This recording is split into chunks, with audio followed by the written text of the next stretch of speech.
All right, everybody, David Parsons here. This is Nostalgia Trap. Thank you so much for joining us. I appreciate you listening to our program. If you've heard our show before, you know that one of the things that I like to talk about is beyond the purview of academia. And what I mean by that are subjects like the occult, the paranormal. There are lots of different ways of putting that. Non-ordinary reality, psychedelia, aliens, ghosts, all that sort of thing. You know, I learned in graduate school how unwelcome any kind of talk about that sort of thing is in the academy. And my guest today has a lot to say about that, and in fact wrote a book about an element of this that I think is really, really important. Her name is Alicia Puglionesi. Her book is called Common Phantoms, An American History of Psychic Science, and it just came out from Stanford University Press. I wanted to talk to her about the story that she tells, which is combining, a sort of straightforward history with a larger exploration of the history of science, and not only that, but the sort of culture of science.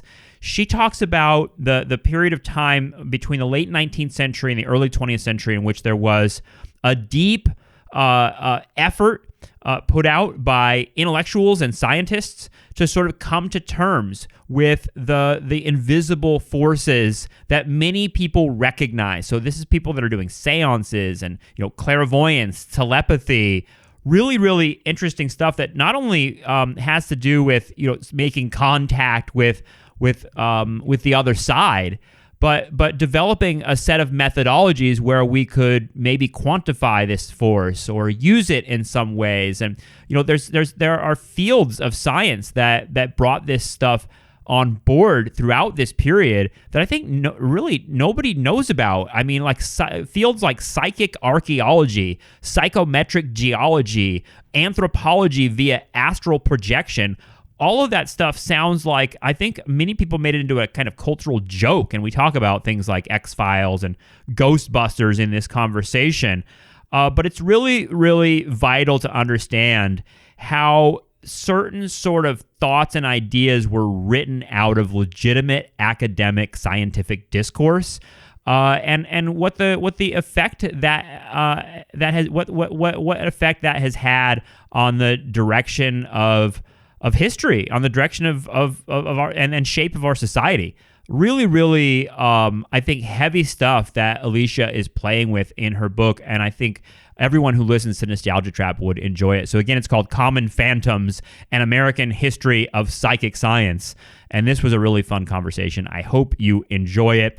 We've got lots more Nostalgia Trap stuff on our Patreon page. If you subscribe, we really appreciate it. We are an independent media production, meaning we don't have anyone supporting us other than our listeners. So if you want to access all our bonus material and support our little project here, please do so at patreon.com/nostalgiatrap. And we appreciate all the people who are getting in on our live streams. We do that every Thursday at 1 p.m. Pacific time. I'm usually live either with a guest or by myself, talking about what's going on. And lately we've been doing a run of episodes with Justin Rogers Cooper that have been really fun. So come on by or subscribe to our Patreon to listen to those whenever it's convenient for you.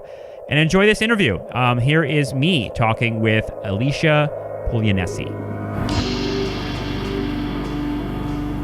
All right. Well, thanks so much for joining me. I had so many questions looking at your book I found on Contingent Magazine's website.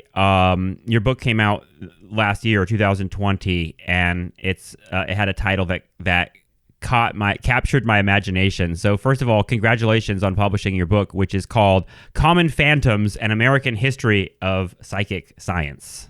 Yeah, thanks so much. I was excited about it finally being done. How long was it a process of doing? It's sort of the rewrite of my dissertation, which I started probably in 2012. Very familiar to me. Yeah, it's just that all of these things are the work of many, many years. And of course, the combination of, I think, people feeling embarrassed about how long work takes, and then COVID made me not really do anything about the book coming out. I was just like, morale is low. I'm Yeah. not really going to try very hard. So I'm glad you found it. Yeah, I found it, and people should know about it. And it's hard enough with academic publishing. I think, books come out all the time, and you're like, yeah, I spent 8 years of my life on this. And where does it go? But I mean, in my own experience, my book came out in I think 2017, and it was the same thing. I was kind of like, what do I do with this? Do I promote it? Who am I even? And people find it. I think that's what happens is people find it and they contact you, like I found your book. And it made me interested in this sort of field that you're in, and sort of thinking about this thing, psychic science. I don't think a lot of people know about that history. How did you first of all like discover this whole sort of world? Because I mean, to set it up, you talk about a time in American history in which there was an actual sort of scientific effort to sort of go into what we call things that we call the occult today, and put some sort of like objective science upon it. So I'm kind of wondering, I guess, in an NPR way, what the origin of this story is. How did you find this story and want to write about it? I was originally interested in the history of psychology and the mind sciences, and so like that was what I was pursuing in my graduate work. And, I was interested in a lot of stuff that was contemporary at the time, like, the stuff that Nicholas Rose writes about, like the neuro turn and the sort of rise of the brain and the sort of neurodeterminism. And as I was sort of getting into that literature, I was also, I'm sort of, I guess many of us are always pursuing parallel projects in a variety of different spheres. And so just for like an art project, I was looking for, in the newly flourishing world of digitized 19th century texts, I was looking for texts that included images of the hands of the page turners. And so I was looking for these sort of ghost hand images in early Google books. I love that. That happened once to me in my archival work, that I found a hand in a photocopy. God, I'd never really thought of it that way. That's amazing. Well, when they sort of industrialized this process, like Google just bought all of the public domain books from libraries and hired a bunch of very low paid workers to just turn pages. Wow. And so their hands are in there. And it's like, it was very, and, like hands are very personal. There are, rings and nails done different ways. And so I was just like very into that. And I was just browsing through a lot of digitized books. And I realized at a certain point that I was looking through a copy of the Journal of the American Society for Psychical Research. And I was like, oh, this is something that I'm interested in.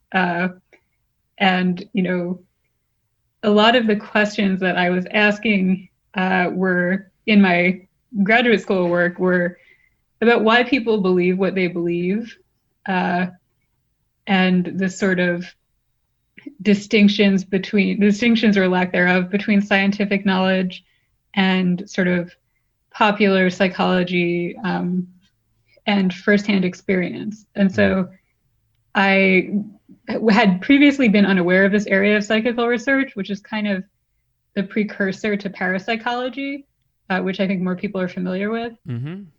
And so I started to look around and realize that there was this kind of emerging literature about the history of psychical research and spiritualism, and this sort of historiographic effort to re-enchant the history of science and recover those aspects of, the occult, the spiritualistic, that were part of a lot of these researchers' worlds that they participated in, and, regarded with great interest, sometimes belief, sometimes skepticism, usually both.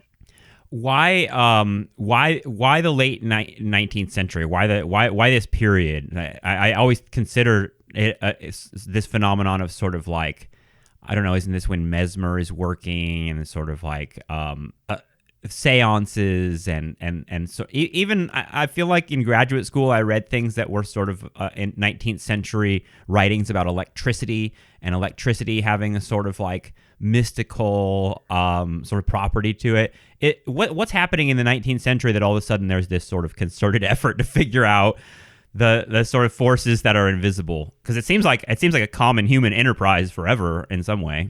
Yeah, it's just a matter of like investigating them through this new framework of the scientific method and decide the decision. And it's kind of, this is something that John Tresh writes about really well in his work about the Romantic period and the Romantic science, that there's this sort of decision to try to apply the tools of scientific understanding to these realms of the invisible that were opened up by the discovery of forces like magnetism and electricity, which seem to, open the door to physical explanations of other invisible powers. And so, yeah, you're totally right. And it's interesting to think about this as, a century and more than century long kind of trajectory. Mm-hmm. Because, psychical research as a field emerges in the 1880s, but all of this started so much earlier and kind of cycled through the culture repeatedly with trends like mesmerism and then spiritualism, which rose and fell a number of times. Well, I mean, I'm just sitting here from my 21st century sort of pop culture perspective and thinking about things like Ghostbusters and X-Files and sort of like this pop cultural expression of like trying to prove the existence of these things. And even, I mean, isn't there a show called Ghost Hunters that does this, that sort of like brings out cameras and like they're trying very hard to like, in other words, there's like this seems like there's really deep desire to like prove it. But there's also like what you're talking about that I thought was striking is the fact that so many people, whether it's proven by science or not, sort of accept these things as like a part of reality, one way or the other. I think it's interesting that it's shifted. It was entertainment in the 19th century also. Like, of course, like going to seances and going to see trance lectures was a form of entertainment. And so the decision to like pursue it, the decision to apply scientific scrutiny and bring it into scientific spaces like laboratories and universities kind of reflected an openness towards those phenomena as novelties that hadn't yet been examined. And I feel like in the 20th century, in the later half of the 20th century especially, I think there's been more of a sense that, well, we've examined those things now, and due to changes in the structures of science itself, we've concluded that this falls outside the boundary. And so then it's sort of entirely relegated to the realm of entertainment. So there's a million reality TV shows. But it's also in the realm of amateur investigation, which of course, like every city has, or most cities have like a ghost hunting or a paranormal society. And so it's something that was never without that kind of popular enthusiasm and interest and sort of element of entertainment. But now I feel like that's its primary space where it is realized. Well, I mean, it's not science, right? I mean, that's like the story you're telling is in part like how these sort of things got written out of legitimate scientific discourse, right? It's like I mean, if I were to say I want to study ghosts in any sort of graduate program, it would depend on the context. Like you're doing it as a history, and like a history of it seems like what you've produced is in part like an intellectual history of sort of like the way people think these things through. But how were there? I mean, imagine there was resistance in the academy from the beginning to this, right? Yes, for sure. And a lot of that was about its like cultural origins, that spiritualism and mediumship were considered kind of vulgar by a lot of people. And so it's interesting because of course that's consistent with today. It's just that there's a sense that we've already made a decision has already been made. Whereas at that time, there was a question as to whether, something, and I talk a lot in the book about psychical research as a field science. And so this idea that in the field of everyday life, there are these phenomena happening that science shouldn't overlook, or that science would overlook at its peril. And that, in these lowly theaters and parlors, something very significant can be observed. So I feel that it's a question of like what science is. And I mean, you're right that like our tracking with the like dominant, the hegemonic definition of science, that those practices are no longer considered scientific. But I mean, I'm like interested in pushing that boundary in that, like, it was a little bit weird for me to want to write a dissertation about psychical research in a history of science and medicine program. Right. Fortunately, it was a great program and they let me do whatever I wanted. And I love them. But I think that haunting is a source of knowledge. And it's interesting to think about how we could like explore that using history and the social sciences and the humanities, but also what else? Like, yeah, it would be interesting to push it a little. I agree. I mean, I love that idea of haunting is a form of knowledge. Can you talk a little bit more about like what you mean by that? Because it seems like, I don't know if this is true, but it seems like in the 19th century there was more of a sort of engagement with haunting. Maybe I'm wrong about that in terms of like just ordinary people. But what types of experiences are people having, and what are how is haunting taken in the wider culture at the time before science comes in and kind of renders a judgment on it? Yeah, it's hard to say like when there was more or less of anything, because right. It's just it just shifts its locus to different places.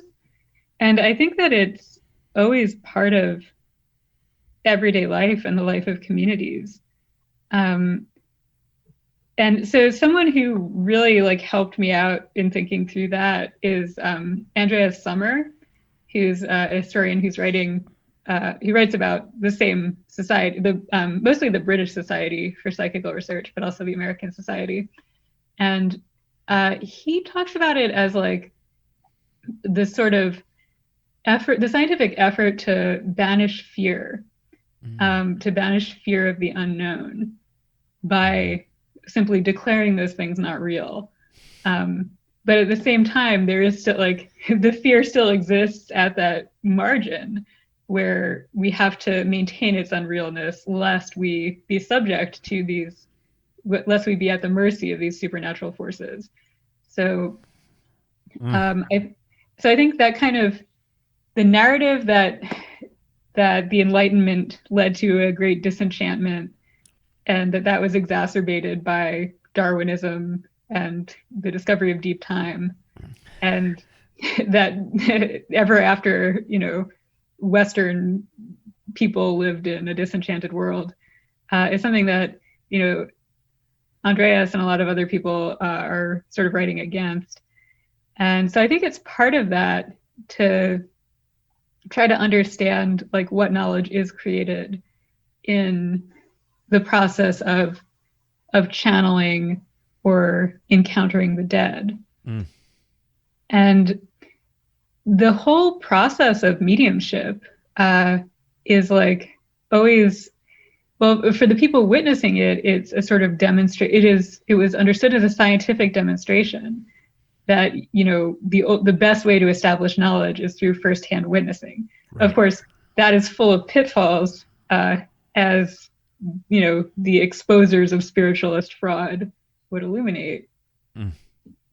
But at the same time, these practices of mediumship, of opening oneself up to forces that were supposed to be banished, and and to sort of transpersonal forces that don't fit into the framework of kind of, Western possessive individualism. I think that is a great source of knowledge. Yeah.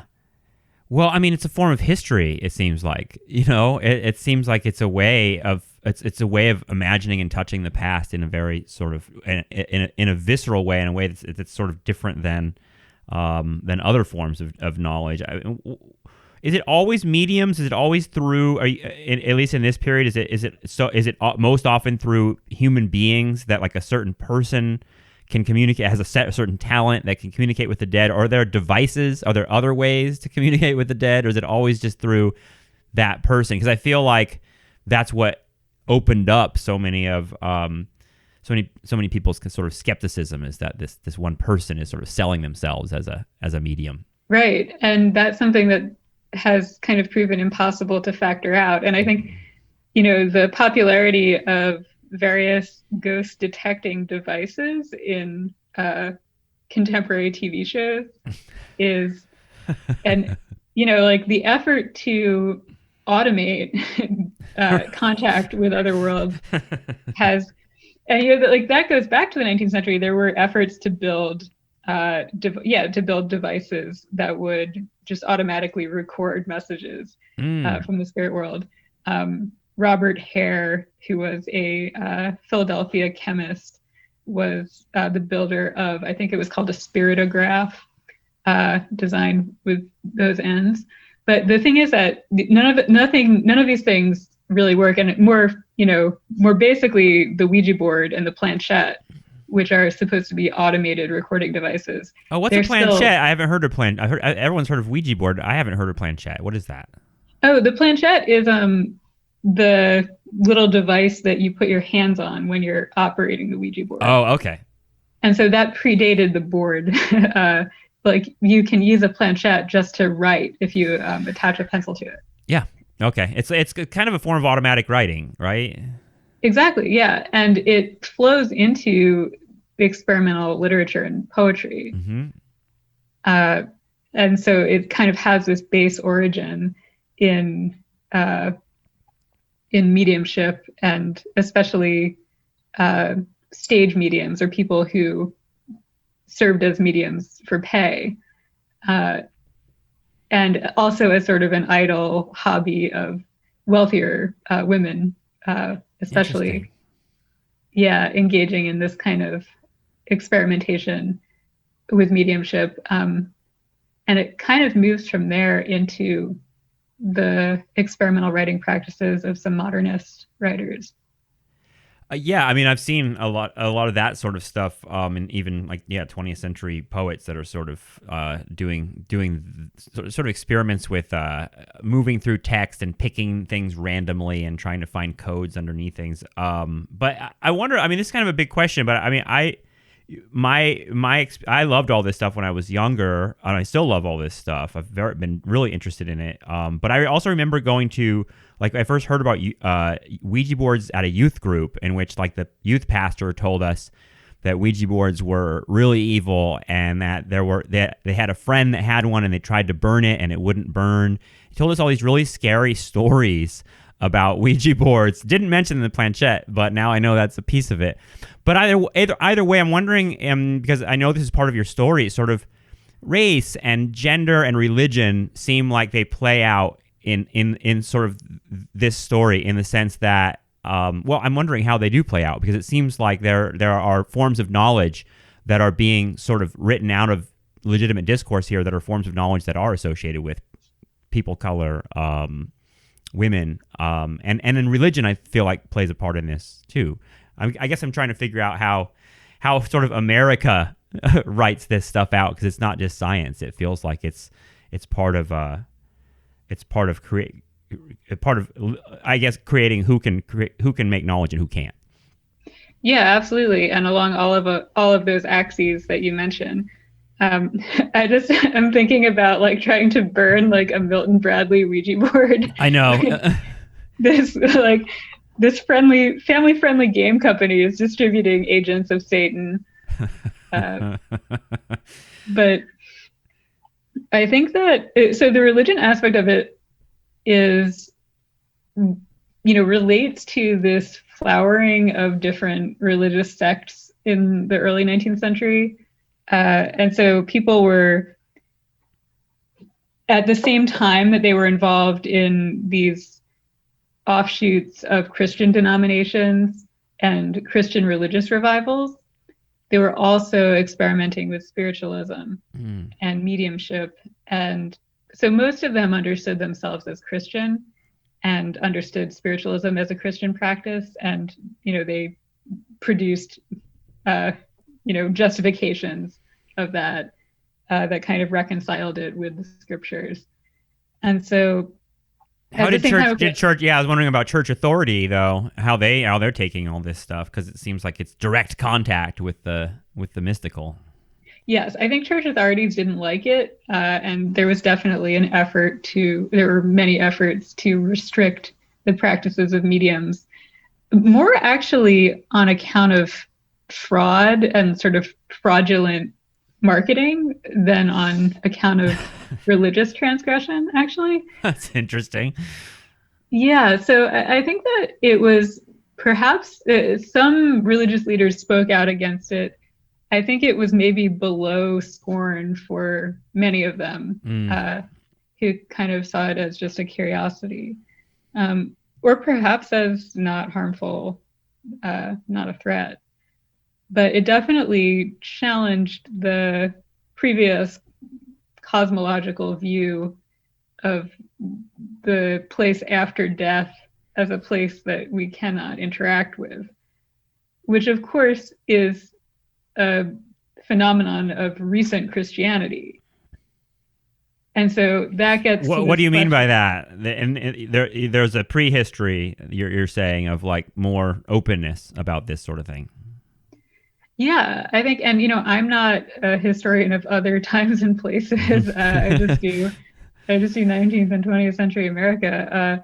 But I'm pretty sure that, I know that these practices of communion with the dead are, common around the world and have been throughout history.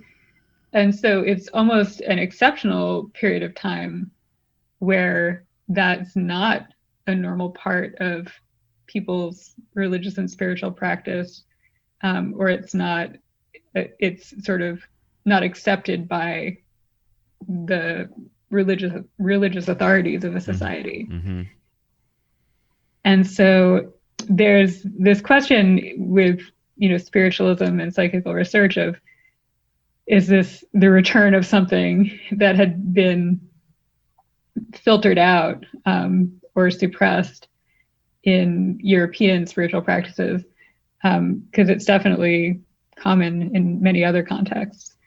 And I think part of what's going on in the United States, which is the place where spiritualism emerged, it's technically modern American spiritualism, in 1848.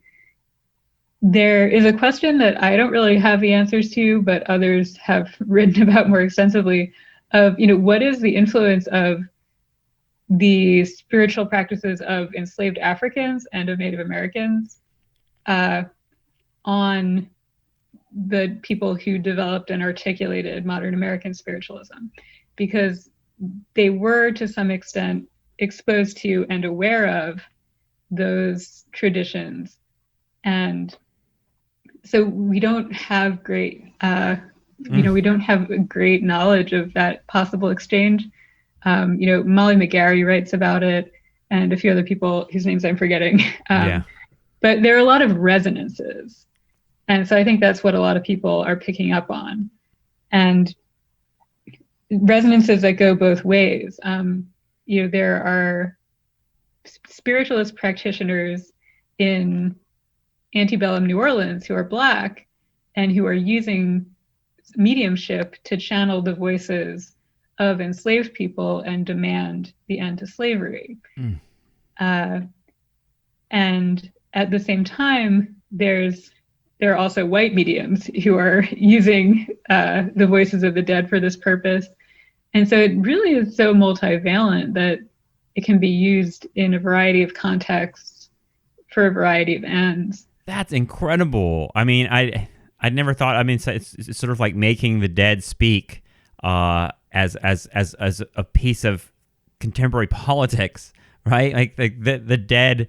If the dead could speak, they would tell us to do this. They would tell us to abolish slavery, or they would tell us to go to war in Iraq. I mean, it's sort of an incredible idea, but it seems like one that we engage in, whether we engage in it as spiritualism or not. Like we always evoke the ghosts of the past, and like the World War II veteran, or whatever we're doing this for.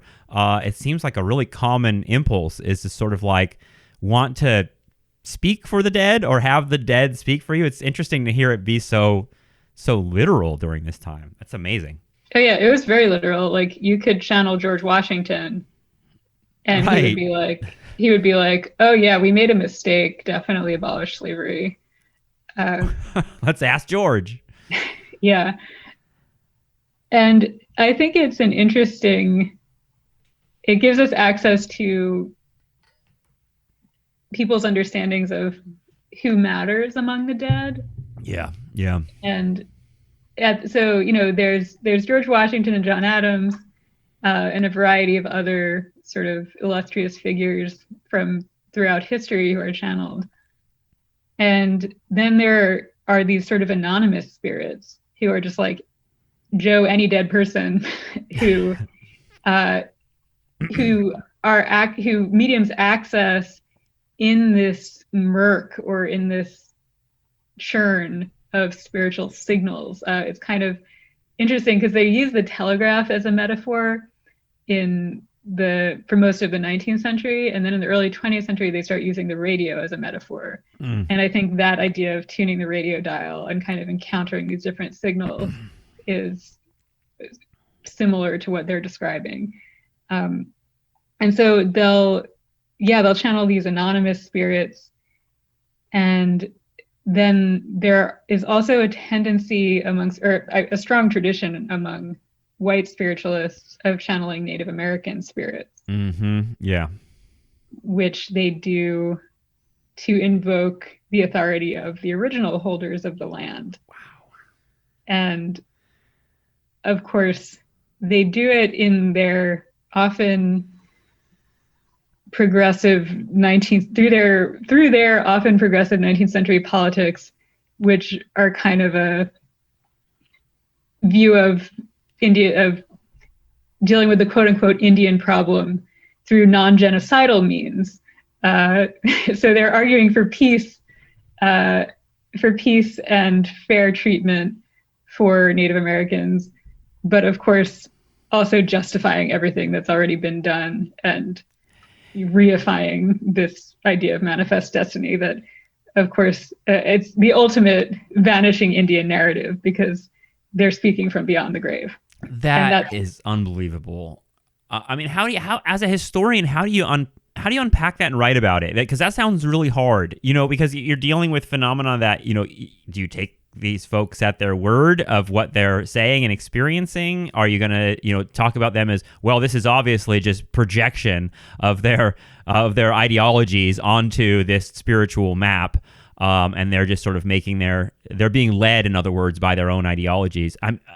That's one way of reading it, but how do you sort of write about it? Because it seems like that's a really tricky thing when you're writing about, I guess it's the sort of thing that scholars of religion go through as well, which is sort of like, how do you take these people and their experiences and write about them in a way that brings it to us in a compelling way?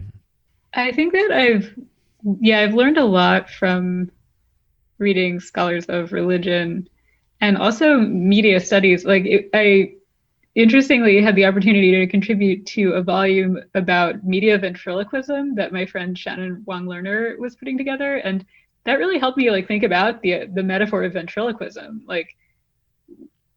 that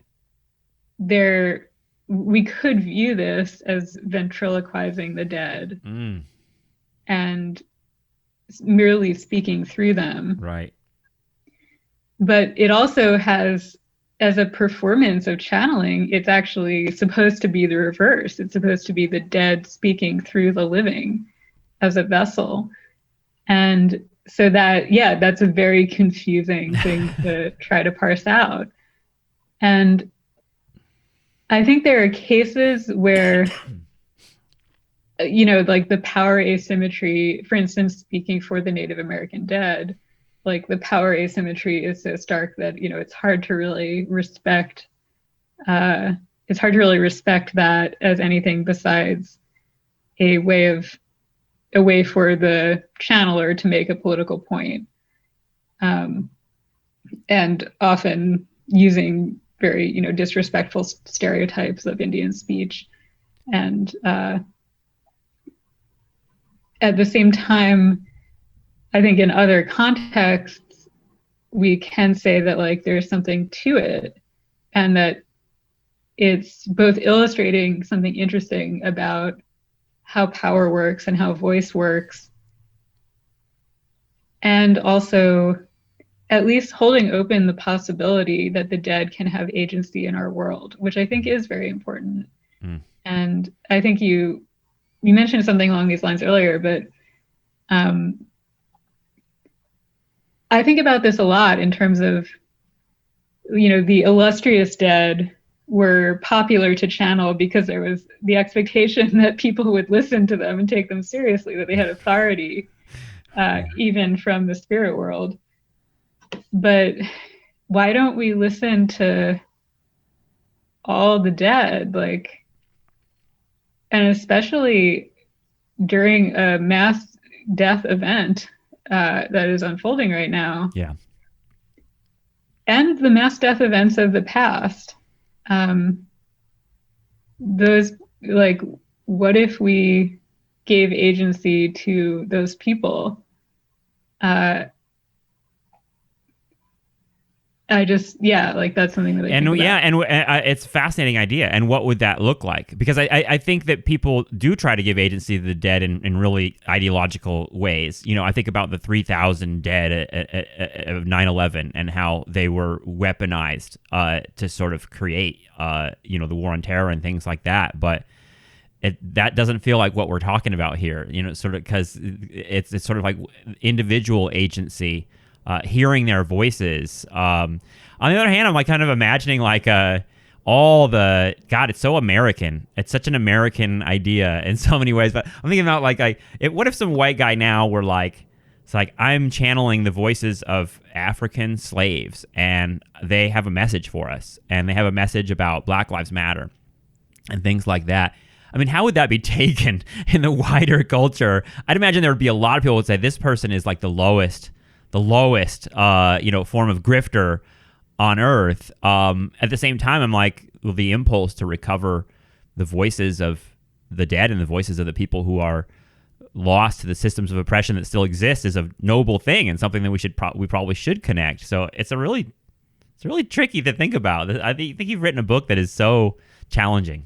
Yeah, I think I think the location of this speaker is really important, and we have a lot better, I think we have just a lot more clarity about power today, and how we want people to represent their standpoints. And so I think that, the question of who speak, I think it's maybe a matter of not speaking for others, but of being receptive to the voices of others. Yeah. And that, that's different than what a lot of spiritualists were doing, in that, they're publishing books, they're giving lectures and getting paid to do this work. So I think that's not as contemplative a practice as merely trying to attune oneself and respect, and to some extent, to the extent possible, try to access what things must have been like for someone. In terms of the where this energy goes, is there sort of a point at which it's sort of clear that psychical science is not going to make it into the academy, and I'm wondering sort of where does that energy go? I mean, you talked about it when we started, sort of how it's been sequestered into the field of entertainment now. But how did that actually work? At what point were they sort of finally cast out? it landed in the field of entertainment and also I would say of kind of amateur science or parascience. Yeah. And that trajectory is that in the later 19th century, psychical research was envisioned as a sort of citizen science, as, again, a field science that would have participants from across the country contributing their observations and data. And so William James, who's often seen as the founder of American psychology, is a big proponent of that. That's kind of how he conceives of the society which he helped to found. And so it's a matter of psychology's methods and locations shifting towards the laboratory and towards university departments. And those university departments didn't have a place for psychical research and its many imponderables. Essentially, like getting the metaphysics out proved to be not viable for psychical researchers. And so it's in the early 20th century, after because James was sticking his neck out by continuing to rep psychical research for so many years, and it didn't put him in good standing at his own, at Harvard, where Hugo Munsterberg, who succeeded him in the psychology department, was very skeptical and involved in exposing fraudulent mediums in these very sensational experiments. And so after James's death, I think it's clear for people in psychology that things are going in the other direction. We're going towards the laboratory. We need experimental data rather than these kind of squishy observational reports. But it doesn't go away. It persists in popular culture and amateur societies. And then there's another revival under Joseph Banks Rhine at Duke University in the 40s and 50s. And so that's the birth of parapsychology, which is trying to more rigorously use the methods of scientific psychology and do quantitative experiments with sort of discrete data points. That's where you get ESP cards. I don't know, have you ever? Yeah. If you've messed with those. So yeah, the idea of doing these ESP experiments is that like, this is much more standardized. This is not a message from your dead Aunt Joan. This is a yes or no, like. Yeah, interesting. So it's no longer about communicating with dead people. It's about sort of recognizing some sort of psychic realm that we can access, that everyone can access, or that maybe certain people can access. Yeah, and it's kind of back to that early 19th century question of like, could we identify a physical force that is the vector of these mental communications?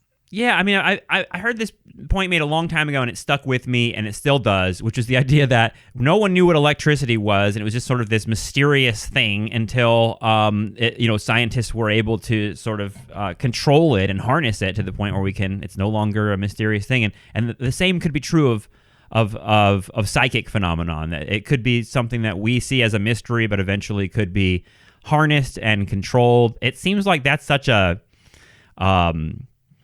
there's that delicious idea. It's in comic books, it's in movies. What if we could control that element?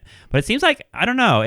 Your story is so great because it tells the story of like that being written out of official science, but it's still going on. Like, in other words, there's still like science has written something out, but that doesn't mean people still don't believe it and even practice it. Yeah, it has a very long life, and they have a lot of very compelling rhetorical points to that effect. Right. That like, we didn't understand electricity or magnetism before we did, and then everything made perfect sense. And we just need to develop the right apparatus to capture this. So at the same time, like, that's been the rhetorical point for almost 200 years. So it's a question of like, are there differences of kind in these phenomena? Yeah. But I think that, parapsychology was very popular, especially it kind of I think it started ramping up at the right time. And then by the 60s, there was once again a broad popular audience that was interested in both the supernormal and in scientific explorations thereof. And so it has another heyday as part of like the counterculture. I was just looking back at my bookshelf because I have all these Carlos Castaneda books over there, which were popular, as I'm sure you know, in the 60s and 70s, and totally sort of call into a lot of these sorts of trends, including the trend of sort of like fetishizing like Native American knowledge, and that they're the ones that carry the secrets of access to communicating with the dead and with the quote unquote non-ordinary reality. But I feel like almost the Carlos Castaneda books fell into entertainment in some ways as well. And I think wasn't he discovered to be like a UCLA student? I think there's a story to the Carlos Castaneda. It's another episode. But either way, I'm very familiar with the sort of 60s, 70s counterculture, and yeah, it's a sort of day glow explosion of interest in the phenomena you're discussing, for sure. Yeah, and it makes some incursions into the university, but I think for the most part, it was on track to become more of an amateur pastime. Yeah, and I mean, the films that I'm thinking about, and I'm sorry for bringing them up because they're probably cliches that you've heard a million times when you bring up your research to people, but like Ghost, the Patrick Swayze, Demi Moore film, which I watched a million times when I was a kid, and not for the romance, because I was a kid. I wanted to see the ghost stuff, and like so much of what's portrayed there is like, I don't know if you remember this movie, but Whoopi Goldberg plays a medium that's sort of presented as a grifter a little bit, but then she discovers through Patrick Swayze's ghost that all of it is real, and she comes to harness it. And I'm like, this is playing on so many, but it's so much of what it's playing on is what you're writing about, which is that it's outside of legitimate. We're not supposed to believe this. Even the person who's the medium doesn't really believe it. And the reality of it then sort of indicates something. I don't know, something we want. We want to believe in this in some way, even if science says it's not real. Yeah, wanting to believe is definitely a big part of the story. And it's like, yeah, I grew up watching X-Files, so I was like, yeah. Again, it's another one. That's another one that's like the rebel outsider is the one, that's sort of believing in this stuff.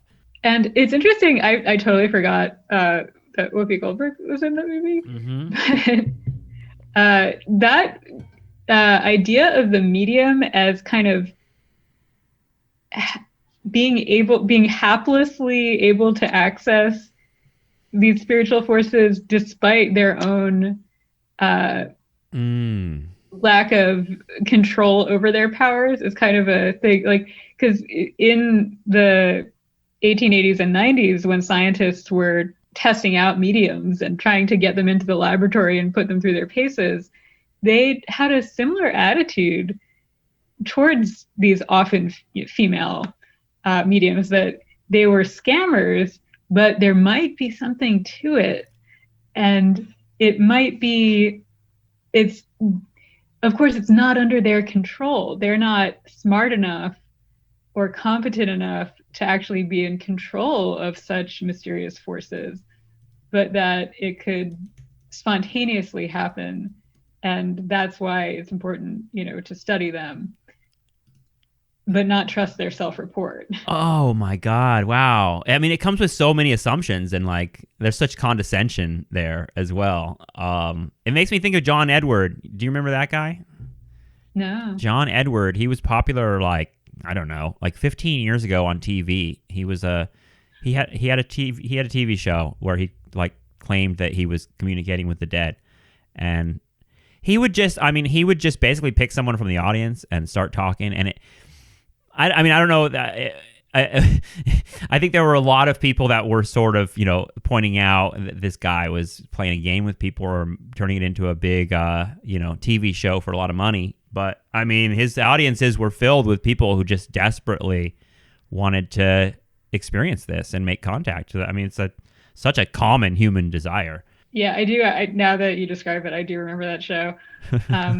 Yeah, it's funny because like don't want to sound naive in my kind of embrace of exploring these realms and engaging with the dead, because it is also the case, these things just exist at the same time. It's also the case that these kind of confidence games have always been around. And it's interesting because it's only our understanding of the scientific method and a sort of verified empirical reality that allows us to draw a distinction. Well, I guess no, that's not the case. You could still draw a distinction between authentic and inauthentic communication, but where we've been taught that the best way to make that distinction is by applying scientific standards and attempting to verify or disprove these claims. But yeah, that is, I think, a lot of historians have looked at channeling as a kind of therapeutic activity. And so like that show is definitely an instance of like people seeking consolation. Yeah. And being willing to accept it without empirical scrutiny because it's not really relevant. Yeah, I mean, I was born and raised in Southern California, very much around this sort of stuff. It's very common growing up to have someone grab my hand and read the lines on my hand, and that sort of thing is just taken for granted here. But also, it does have a very there is a sort of confluence of like New Age spirituality and self-care in California. That it's not just in California, obviously. This is a national phenomenon, but. I reading your book, it's a rigorous book. I mean, you've taken on research. In fact, so part of the research narrative of you finding the documents of the American Psychical Society, is that right? In New York City is just an incredible find. Can you tell that story really quickly? Yeah. Well, the American Society for Psychical Research, has been around more or less continuously since 1885, and so I think their level of public engagement tracks with the trajectory of like the revival of interest in the supernormal in the 60s, but they are still around today, and so I went to New York to sit on the front steps of their headquarters until they let me in, because I think they deal with a lot of inquiries from the kind of like Discovery Channel ghost hunting shows that we were talking about, and they don't want those people pestering them necessarily. Right. And so I had to like explain that I was doing a scholarly project, and was able to spend a few months just transcribing all of this correspondence from their archives, from just members of the public, those kind of agents of field science who were sending in reports from all over the country. That's gold for a historian. Yeah, it was very much, and it was a real, the way that you get in an archive like that, it's a very decentering experience where like you're sort of lost in all of these other people's lives and feelings and beliefs. Yeah, I mean, your book falls into history of science, right? That's the department and the discipline that you were working in when you wrote it, right? Yeah. Yeah, and for me, it falls so much into American studies as well. Or it just touches on so many of the thinking about the 19th century as such a just hyper resonant moment for a million different ways. But this is such an important angle on it. You have such a great voice and like such a rigorous take on this stuff. I think people that are interested in this phenomena will be interested in your book, but also interested in the work you continue to do. Thank you so much for joining me. I really appreciate it. Thanks so much. This was really fun. All right. I want to thank my guest, Alicia Puglionesi. It was a really fun conversation. Go check out her book. It's really incredible, and that's why I wanted to interview her, because I think she's written something really important. It's called Common Phantoms. An American History of Psychic Science. And I think that people who listen to Nostalgia Trap will especially appreciate the history that is laid out here, because you don't get such a perfect sort of narrative of how exactly this happened. And it has to do with academia, but it also has to do with some of the biggest questions of what it means to be human. So what are we allowed to sort of think about, and what are we allowed to consider? A lot of that does have to do with academic science. And so this is a really, really intense conversation. I hope you enjoyed this. We've got lots more Nostalgia Trap stuff out there, and if you enjoy our stuff, please know that we are an independent production and need your support. So if you can at all, we really appreciate it. Patreon.com/nostalgiatrap. More than half of our content is only for subscribers. So when you subscribe, you get a lot of Nostalgia Trap stuff. And thanks to everyone that's doing that. We are also live on YouTube every Thursday, 1 p.m. Pacific time, talking to Justin Rogers Cooper and having a lot of fun doing that. And those recordings are only available for subscribers as well. So please subscribe, patreon.com/nostalgiatrap, and we will talk to everyone very soon. All right, take care. See ya.